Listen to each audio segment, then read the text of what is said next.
Selamat sore Mas Danang. Selamat sore Mas. Nah, ini teman saya ketemu sedulur dari Batur, tapi Betul. aslinya Banjarnegara ya Mas. Betul, Banjarnegara, kota. Dan ini bahannya banyak sekali Mas. Bahan ya ada sekitar 10 sampai 15 lah Mas. Oh gitu. Tapi saat ini bawa 2 burung yang udah jadi. Itu bareng sama Mas Adit, Mas Adit, Jarot sama Lucky White. Lucky White LW ya? LW. Oh, LW. Karena ini pecinta musik klasik, jadi nama burungnya itu selalu diambil dari nama-nama musik ya Mas? Ya, kalau kayak ini ya Vivaldi. Oh Vivaldi, ini yang Vivaldi. Terus LW di sana ya Mas? Sana. Tapi saya mau tanya Mas, kebanyakan kan, ya bukan kebanyakan, ya banyak orang pemula itu kan masih bingung ya Mas. Kadang rawat bahan, konslet itu kan kadang cenderung dipakan kenceng, kemudian jemur kenceng, kemudian baru keluar burung itu menjadi gacor. Tapi kalau di tempat jenengan sendiri, apakah pola perawatannya juga pakan kenceng, juga jemur kenceng, atau bagaimana? Karena kondisi jenengan kan di Batur. Di Batur. Jadi begini Mas, tidak semua burung itu mau dipakan kenceng. Tidak semua burung itu mau dipakan polos. Cuman gini Mas, saya sedang melakukan melakukan perawatan dengan pakan polos, pakai ketimun, pagi mandi, malam mandi, meskipun di Batur. Nah, biar teman-teman juga yang pengen punya konsep itu nggak bingung loh Mas. Harus pakan kenceng, harus begini, harus jemur kenceng dan lain sebagainya gitu loh. Sebenarnya dengan perawatan yang konsisten, itu tetap burung kalau materinya bagus, ya tetap aja jadi itu. Gitu. Nah, gini loh Mas, ada beberapa teman yang mohon maaf nih ya, tidak nyinggung sana sini nih. Beberapa teman yang sebenarnya punya materi bagus, ketika dia ngikutin vlog A, vlog B, vlog C, bergonta ganti terus, settingannya burungnya bukan maju tapi malah mundur. Gitu, sehingga kalau menurut saya ketika pemula-pemula ini yang mau nyetak konsep belum paham, lebih baik ya perawatannya sewajarnya saja, secukupnya saja gitu. Dengan pakan polos, kasih ketimun, yang penting mandi, jemur pagi, kemudian mandi malam, rutin, nggak boleh putus tiap harinya. Insya Allah burung kalau materinya bagus tetap jadi Mas. Oke. Tapi yang menjadi pertanyaan, Mas, burung yang seperti apa Mas yang mungkin bisa dikatakan mampu dijemur gitu loh Mas? Kan kuat jemur atau kuat jemur atau apa gitu loh Mas? Jadi kalau burung-burung seperti ini misalnya Mas ini juga pakannya pakan polos. Kemudian timun, mandi pagi, mandi malam, jemur ya 15 sampai 30 menit cukup. Jadi nggak perlu kencang-kencang. Berarti rawatan jenengan ada mungkin katakanlah tadi berapa Mas bahani Mas? 15 sampai 15 lah. Itu kan dari sekian burung itu kan rawatannya jenengan disamakan semua polos atau gimana Mas beda-beda? Kalau sekarang saya lagi menerapkan polos. Polos semuanya? Semuanya polos. Nanti ketika proses penjodohan sudah mulai gacor, gogolannya sudah keluar, justru malah baru saya kencengi saat itu. Gitu. Supaya dia mau ngawin, ketika ngawin nggak drop. Saya kencengin. Gitu. Saya juga kenapa saya prosesnya saya rubah, sebabnya beberapa burung saya Mas Wai tahu toh. Keluar itu nggak awet. Cepet. Ya konsepnya tidak awet gitu. Makanya saya belajar dari teman-teman di Jakarta, kemudian ya itu kita masih belajar lah Mas. Yang namanya di dunia burung kita masih belajar, nggak ada ilmu pasti. Saya kok lihat burung-burung teman-teman Jakarta itu kok awet. Bisa main bersesi-sesi, kuat bertahun-tahun, ternyata ya itu prosesnya seperti itu. Berarti sekarang jenengan lagi menerapkan sistem pakan polos semuanya, kemudian sama ketimun, mandi pagi, malam juga mandi. Berarti tanpa jagung? Jagung itu ya kalau di lapangan paling 5-10 biji lah cukup untuk tenaga saja. Tapi kalau ini kan prosesnya bahan ya Mas, bahan di rumah. Berarti semua bahan dipukul rata pakan polos sama timun? Saat ini ya. Saat ini? Nanti tinggal kita lihat seperti apa kedepannya gitu. Apakah ada yang jadi atau tidak, nanti biar waktunya menjawab Mas. Oh gitu. Berarti nanti kesimpulan dari ini apa ya, uji coba atau apa ini? Ini sebenarnya bukan uji coba, perubahan pola rawat lah. Perubahan pola rawatan itu nanti endingnya nanti ya, dari 15 burung itu berapa burung yang jadi dengan pola rawatan seperti ini. Kalau saya sih mungkin jadinya lebih lama, jangka waktu jadinya lebih lama, tapi dengan harapan burungnya lebih awet. Karena nggak dipaksa itu loh. Nggak dipaksa dengan jemur kenceng, nggak dipaksa dengan pakan kenceng.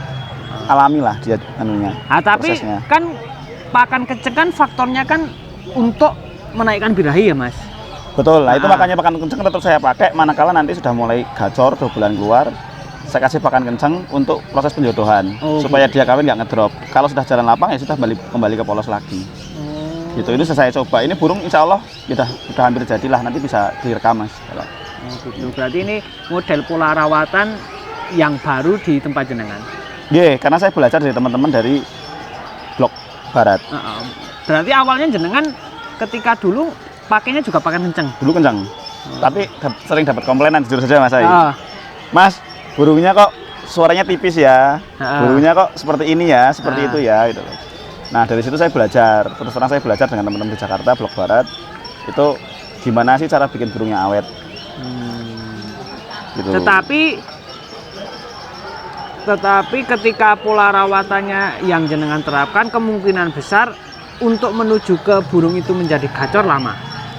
Sedikit lebih lama, tapi tergantung tadi Mas materinya. Burung itu konslet itu nggak bisa dibikin Mas. Jadi kalau memang materinya dia bisa mengarah ke konslet, dengan proses apapun jadi. Dengan proses apapun jadi. Yang penting kita harus paham materinya seperti apa. Burung yang kita ambil tuh materi seperti apa. Kalau saya cenderung ke durasinya masuk, terus kemudian bukan birahi ke bunyi, tapi bunyinya pakai birahi. Tapi yang jenengan bahan-bahan yang jenengan ambil kan bahan-bahan yang punya materi ya Mas. Betul. Bukan sekedar bahan omjokan. Betul. Karena ya itu tadi kembali lagi konsep itu nggak bisa dibuat. Konsep itu nggak bisa dipastikan. Ketika kita yakin dengan materi ini mumpuni, ya sudah kita proses. Nah, masalah jadi atau tidaknya itu kembali ke rezeki. Tapi kita berusaha seoptimal mungkin gimana caranya burung itu bisa awet. Dengan pola rawatan yang sederhana. Karena saya lihat burung-burung lama, burung-burung nasional lama itu ya nggak ada istilah pakan kenceng Mas sebenarnya. Ya enggak? Burung-burung lama wis. Iya. Seperti ya mungkin si Gendewo. Kemudian siapa lagi ya? Punyanya Pak Priyo RI Raja Wali itu siapa namanya?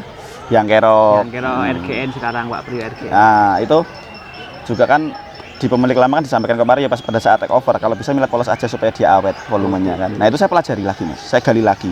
Video-video lama saya gali lagi, konten-konten lama saya gali lagi untuk bahan pembelajaran saya membuat burung yang konslet tetapi awet gitu lah intinya. Betul. Oke. Ini ilmu baru ini. Jadi teman-teman yang mungkin pemula yang lagi mau memproses burung-burung konslet bisa nanti dipikir-pikir lagi. Betul. Karena itu Mas, bener Mas. Saya ngelihat seperti kemarin ada teman dari blok barat Mitoha. Awet Mas. Awet. Saya ngefans banget punya Mas Dio Rosella.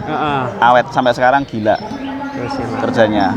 Nah, itu saya belajar dari mereka gimana sih caranya. Ternyata ya itu tadi. Dan itu juga buat clue buat orang yang ingin memproses, ingin punya konslet, alangkah baiknya dengan proses yang seperti itu. Yang alami lah itu. Betul. Yang nggak ribet lah, maksudnya nggak harus pakan kenceng atau nggak harus untulannya itu aneh-aneh itu enggak. Prosesnya ya sesuai ini. Nanti kalau sudah gacor, jodohkan dengan betina. Kalau memang dia kawin ngedrop, baru saya kencengin. Kalau nggak ngedrop ya terus aja. Nih, jadi ini teman-teman semuanya, ini agak baru ilmunya atau ya perubahan pola rawatan. Betul. Yang di mindset kita itu harus pakan kenceng, jemur kenceng dan lain sebagainya. Sekarang kita rubah, ya Mas, kita rubah. Bagaimana memproses itu dari awal polos kemudian pakai timun. Dengan harapan nanti ketika burung itu menjadi konslet itu konsletnya tahan lama, awet gitu. Dan jangan lupa Mas, timun itu juga harus dicuci Mas, jangan sampai ada getahnya. Gitu. Ketika harus dipotong, cuci bersih baru kita kasihkan. Karena nek ada getahnya ya takut juga berpengaruh di volume. Di volume. Iya.